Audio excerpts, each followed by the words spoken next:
লেজে জড়াইয়ে যখন এমন ভাবে আস্তমিরে ছুঁড়েছে, রাত্র দ্বিতীয় প্রহরে লঙ্কাতে ডিপ পুড়িয়ে দিয়ে পড়ছে কালনেমির দশা শেষ। রাবণ ডাক দিয়া কয়, মহারানী মন্দাদরী, বলি তোমার বরাবরই। আচ্ছা, এই রাত্রিতে লঙ্কার বহির দরজায় ডিপ করে শব্দটা কি? মন্দাদরী ডাক দিয়া কয়, মহারাজ আপনি একটু অপেক্ষা করুন, আমি গিয়ে দেখে আসি যে কারণটা কি। মহারানী মন্দাদরী যখন গৃহ থেকে বাহির হয়েছে, বাহির হয়ে উঠোনের দিকে তাকাইয়ে দেখতে পায় কুষ্মণ্ডের আকারে মামা শ্বশুর কালনেমিকে দেখতে পায়, মানে একেবারে মোসা হয়ে গেছে। হনুমান যে আসার মারছে এক আসারে একেবারে মোসা। তা মন্দাদরী গিয়ে রাবণ রাজার কাছে বলছে, বলি স্বামী মহারাজ, মামা শ্বশুর লঙ্কা ভাগ করতে আইছে। রাবণ কি এর আগে দুঃখে আছে? রাবণ ডাক দিয়ে বলছে যে আসলে সত্যিকার অর্থে কালনেমিটা আদৌ কোনো কাজের নয়, ওকে পাঠানোই আমার ভুল হয়েছে। তাহলে এখন আমি কি করতে পারি মহারানী মন্দাদরী? মন্দাদরী ডাক দিয়ে বলছেন, তাই স্বামী তোমাকে জানাই, 33 কোটি দেবতা তোমার আজ্ঞাবহ ভৃত্য, তুমি যাহা বলবে তাহাই হবে। এই মুহূর্তে তুমি আদেশ করো সূর্য দেবতাকে উদয় করবার জন্য। রাবণের আদেশে সূর্যদেব যখন উদয় হতে যাচ্ছিল, হনুমান গন্ধমাদন পর্বতে গিয়া ঔষধ তো আর চিনি না, বানর জাতি চঞ্চল স্বভাবে।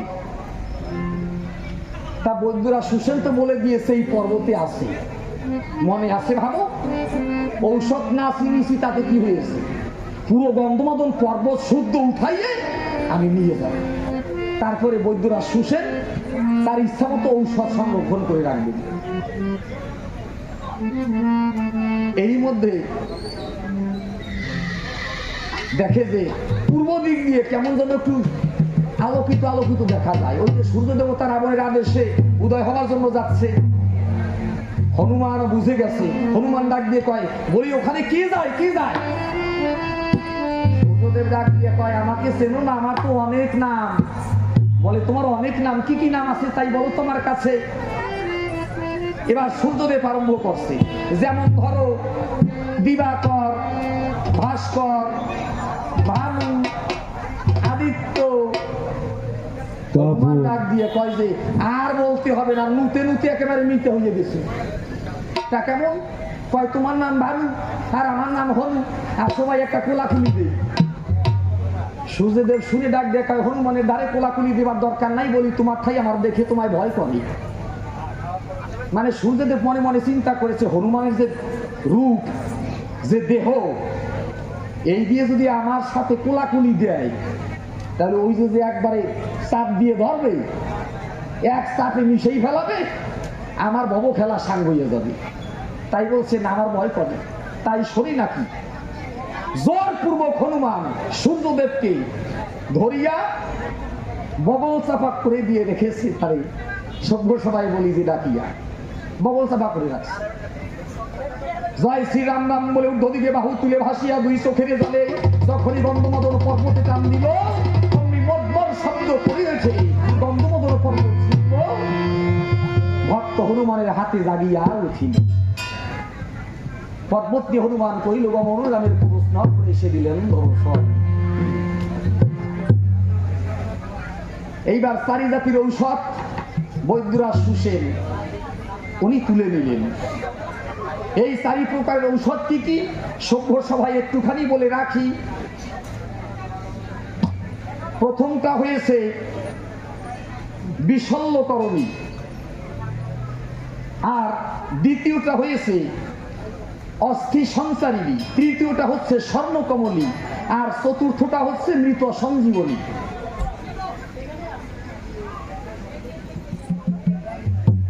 এই সকল যখন সংগ্রহ করা হলো, সুসেন বৈদ্য ডাক দিয়ে হনুমানকে বলছো, হনুমান রে আরো কয়েকটা জিনিসের আছে প্রয়োজন। কি? একটা স্বর্ণ শিলানোদা, স্বর্গের দেবরা ইন্দ্রের সুরভির গুমাই, ইন্দ্রের গুমা তার সেই গুমাই, আর নিকষার চোখের জল। বুঝছেন কথার অর্থ? নিকষা যার চোখকে গুঁতো দিল দিলেও পরে জল বের হয় না। নাম হয়েছে তার নিকষা, ওই নিকষার জল লাগবে। আর হনুমান কি করেছে, স্বর্গে গিয়ে দেবরাজ ইন্দ্রের থেকে আদেশ নিয়ে গোমাতা নিয়ে এসেছে। হংসধ্বজের উদাহরণ করে, মানে নিকষার পুত্রের রূপ। লঙ্কায় গিয়ে মাওই নই বলে কাঁদছে, বলি ও মাওই, ও মাওই, মাওই। কে তুমি মাওই মাওই করো? মাওই মনে মনে চিন্তা করে যে এই রাত্রিতে মাওই মাওই বলে ডাকে তিনি। আমার একমাত্র পুত্র আছে, নাম তার হংসধ্বজ, তাহলে সে এই রাত্রিতে আসবে কি করে? বলে যে মাওই, হ্যাঁ বলো। আমি তোমার পুত্রা। পুত্রা? এত রাত্রে কেন? এত রাত্রি এসেছি মাওই, আমার বাবা মা শুধু শুধু কারণে অকারণে আমাকে খুব করে মারে, তাই বলছি মাওই আমি তোমার কাছে একটু ঘুমাবো। হ্যাঁ লক্ষ্মী ছাড়া, লক্ষ্মী ছাড়া বলে কি আমার কাছে ঘুমাবে? লক্ষ্মী ছাড়া আমার কাছে হবে না বাবা, তুমি অন্য জায়গাতে হবে। শুনে সহ্য করা যায়? ওরে পুত্রা হিসাবে আমি তো একটু শুইতে চাইছি মাওই তোমার কাছে, এত কিছু না। দোষ ভাবছো কেন মাওই? আমি তো দোষের দিকে বলি নাই। আমার বাবা মা কারণে অকারণে বিনা কারণে আমাকে শুধু মারধর করে, তাই মনে মনে ভেবেছি আমি মাওই বাড়ি চলে যাব, মাওইর কাছে গিয়ে থাকবো। না বাবা। পুত্রা, এই তুমি, আমি তো বুড়া মানুষ, তুমি আমার কাছে শরীরে লড়া ছড়া ঠ্যাং পাই হাত পা পিছনে দেবো না, আমার তো ঘুম হবে না। ও পুত্রের নড়াচড়ায় নাকি মাওইমার ঘুম হবে না, এই জন্য পুত্রাকে মাওই তার কাছে শুতে দেবে না। এখন পুত্রা যে কান্না আরম্ভ করেছে, মানুষের বাবা মা মারা গেলে পরে ওইরকম কান্দা কান্দে নাকি, মানে আসলে তো পুত্রা না, পুত্রের রূপে মুখ পুরা হনুমান, ওর দরকার যা করতে হবে তা। তাই আজকে বলছে ঠিক আছে মাওই আমি কোনো নড়াচড়া করবো না। তাহলে ঠিক আছে বাবা, আসো তাইলে শুইতে পারি? হ্যাঁ, তো শোভা তো পুত্রা, হ্যাঁ তুমি কিন্তু ওদিক ফিরে শোভা, আর আমি এদিক ফিরে শোবো। আচ্ছা ঠিক আছে মাওই, তোমার চরণে একটা সেবা দেই, তুমি যেভাবে বলছো সেভাবেই হবে মাওই। যখন এই মনে চিন্তা করে রাবণের মা নিকষা যখন দ্বার খুলিয়া দিল, জয় শ্রীরাম রাম বলে কি বলবো, ধর্ম সভা মন্ডলে ভক্ত হনুমান হংসধ্বজের রূপে, মানে পুত্রের রূপে মাওই দ্বারে গেল। আপনারা হাসেন কেন? মানুষের কথাই তো কয় যে মাছের মধ্যে চুচড়া, আর ফুলের মধ্যে শিব ঠাকুরের অতীব প্রিয় ধুতরা, আর কুটুম্বের মধ্যে অতি প্রিয় হচ্ছে পুত্রা। কি সত্যি কথা না?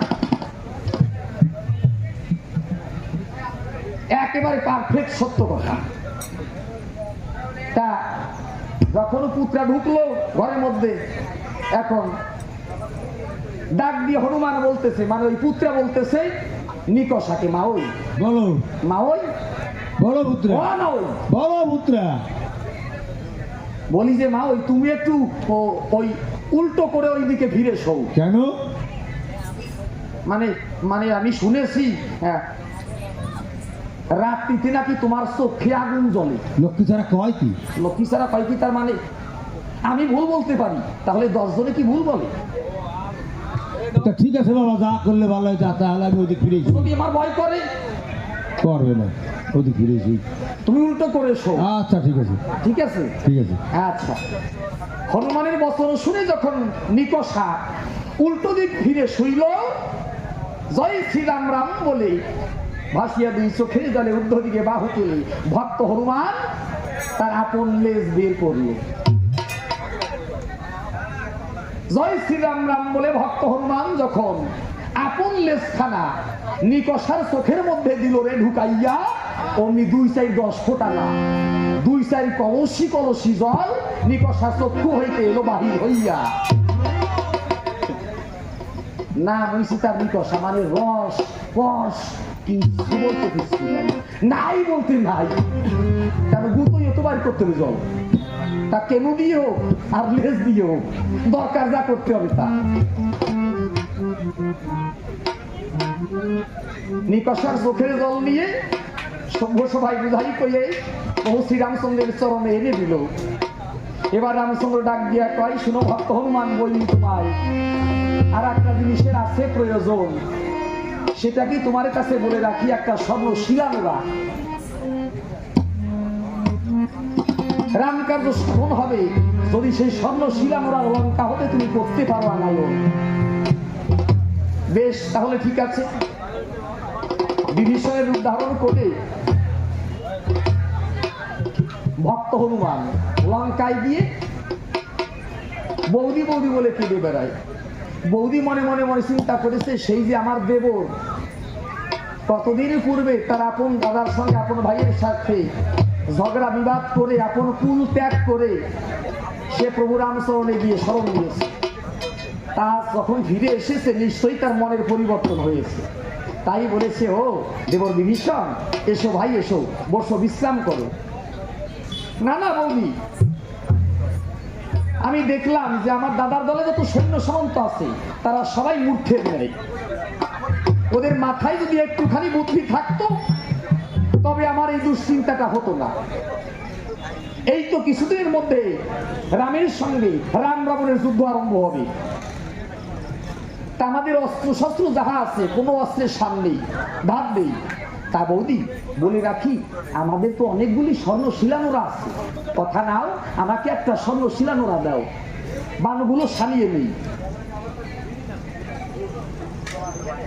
তাই মহারানী মন্দাদরী সাদা মনে কাদা নাই আপনাদের জানাই, একটা স্বর্ণ শিলানোরা এনে রাবণের অন্য এক মহারানী ধন্যমালিনীর সাহায্যে এনে যখন বিভীষণ রূপে হনুমানের হাতে দিল,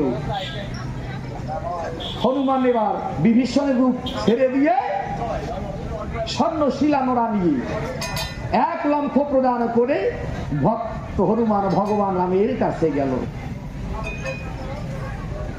প্রভু এই তাকিয়ে দেখুন, নিকষার চোখের বাড়ি, স্বর্ণ শিলানোরা, স্বর্গের দেবরাজ ইন্দ্রের গোমাই।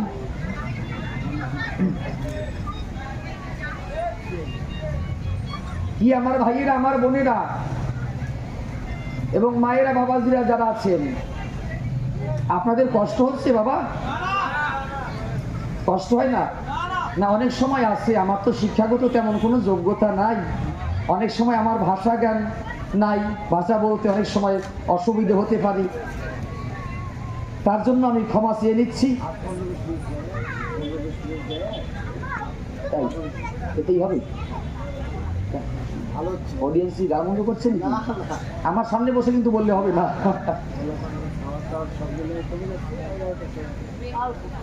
এখন বাজে কথা, ওকে।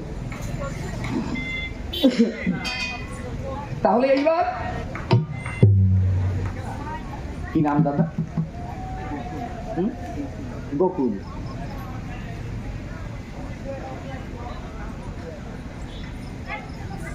গোকুলের তো আমার কৃষ্ণ ভগবান, তাই না? সেই কৃষ্ণ ভক্ত গোকুল আমার গান শুনে মুগ্ধ হয়ে তিনি 50টি টাকা দান করেছেন। প্রার্থনা রাখি ভগবান শ্রীকৃষ্ণের শ্রীপাদ পদ্মে, হে ভগবান, মনে যে আশা নিয়ে আমাকে তোমার এই ভক্ত 50টি টাকা দান করেছে, তোমার সেবায় যেন তার এই দান নিয়োজিত হতে পারে, লাগতে পারে, আর তোমার কৃপার হস্ত প্রসারিত করে তোমার ভক্তের শিরে তুমি শুভ আশীর্বাদ বর্ষণ করে দিও, ভক্তের সর্বমনোবাঞ্ছা পূর্ণ করে দিও, তোমার চরণ যুগলাই আমার আত্মনাথ নিবেদন। জয় শ্রীরাম, জয় জানকী। তাই এইবার ডেকে বলছেন প্রভু শ্রীরামচন্দ্র কাকে? সুসেনকে। বৈদ্যরা সুসেনের কথা নাও, এবার কৃপা করে আমার বোনের ভাই লক্ষণকে বাঁচাইয়ে দাও। বলছে হ্যাঁ বাঁচাইয়ে দেব, বাঁচাইয়ে দেব। আমি দেবার কে? প্রভু তুমি বৈদ্য, তুমি ঔষধ, তুমি সর্বময়, একবার নিজেও গুণে করুণা করো, করুণার সাগর তুমি রাম দয়াময়।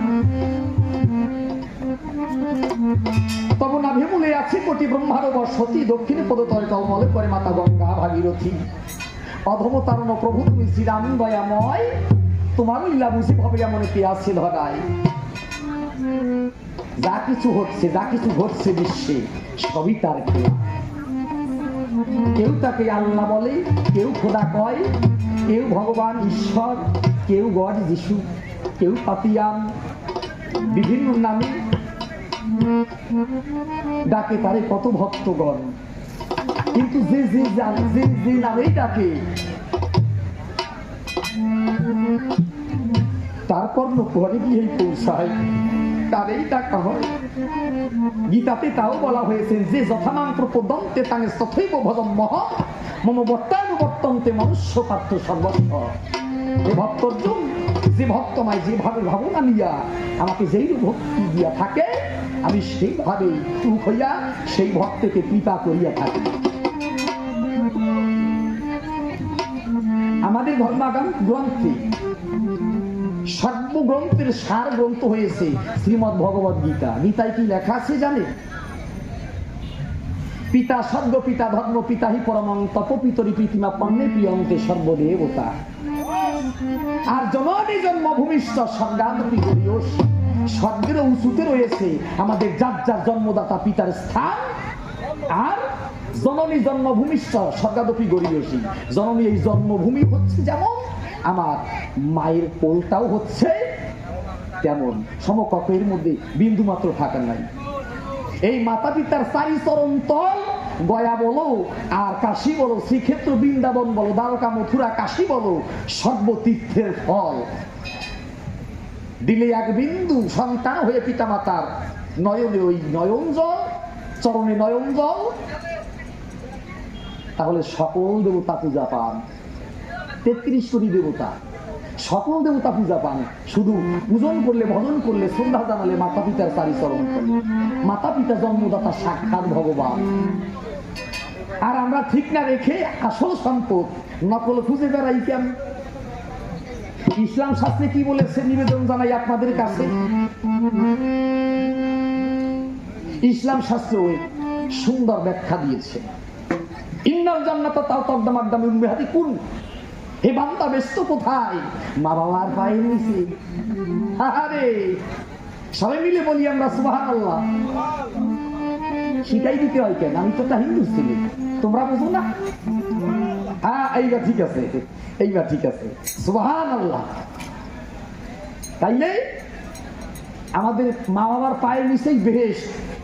বেহেশত তারা বলে বেহেশত, মুসলমান ভাইয়েরা যারা, কাকারা যারা। আর আমরা সনাতন ধর্মাবলম্বী তথাকথিত হিন্দু সম্প্রদায়ের যারা, আমরা বলি স্বর্গ।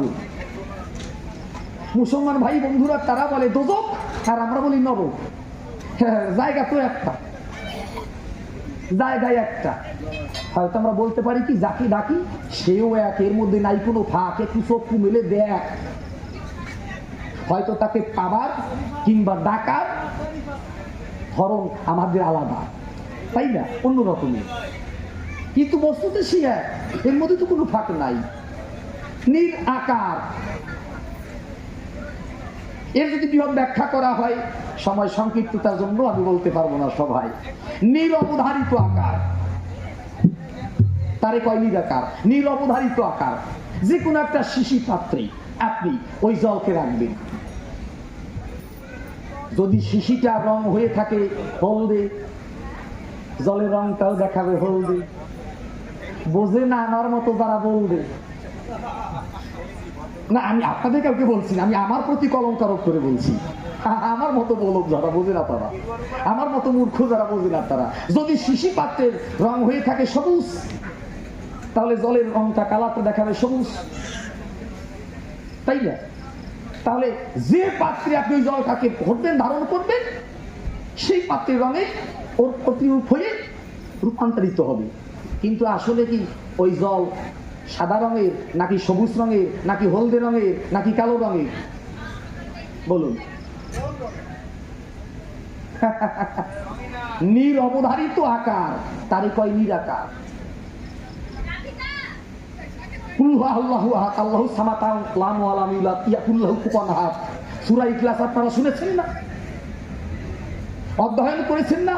সূরা ইখলাস, সূরা ইখলাস না, সূরা ইখলাস। আমি নিজে দেখেছি, পবিত্র কোরআন শরীফ আমার ঘরে আছে, আমি পলাশ হয়ে কথাটা বলছি। বাংলায় যে অনুবাদ করা, আমরা তো এই আরবি ভাষা অধ্যয়ন করতে পারি না বাবু, বুঝলেন? তাই বাংলায় যে অনুবাদ করা আছে সেটা আমার ঘরে আছে স্বয়ং, আমি নিজে দেখেছি। তাহলে এর তাৎপর্য কি, এর গুণাবলী কি? শুদ্ধ চিত্তে পাক পবিত্রতার মাধ্যমে যদি কোনো ভক্ত, কোনো পীর, কোনো পয়গাম্বর, কোনো দরবেশ, কোনো ওলি, কোনো আল্লাহর ভক্ত, কোনো বান্দা এই সূরা ইখলাসটা পাঠ করতে পারে, তাহলে যত বড় জ্বলন্ত অগ্নিকুণ্ড থাকুক না কেন, সেই জ্বলন্ত অগ্নি নির্বাপিত হয় সঙ্গে সঙ্গে। শুধুমাত্র ওই কল্লু আল্লাহ এই সূরা ইখলাসটা পাঠ করে জ্বলন্ত অগ্নিশিখা নির্বাপিত হয়ে যাবে।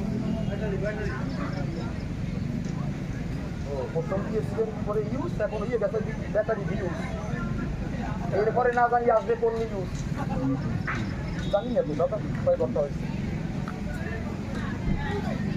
2.5 ঘন্টা পর্যন্ত কাজ করে না? বাহ, আরে তো পাওয়ারফুল কম না।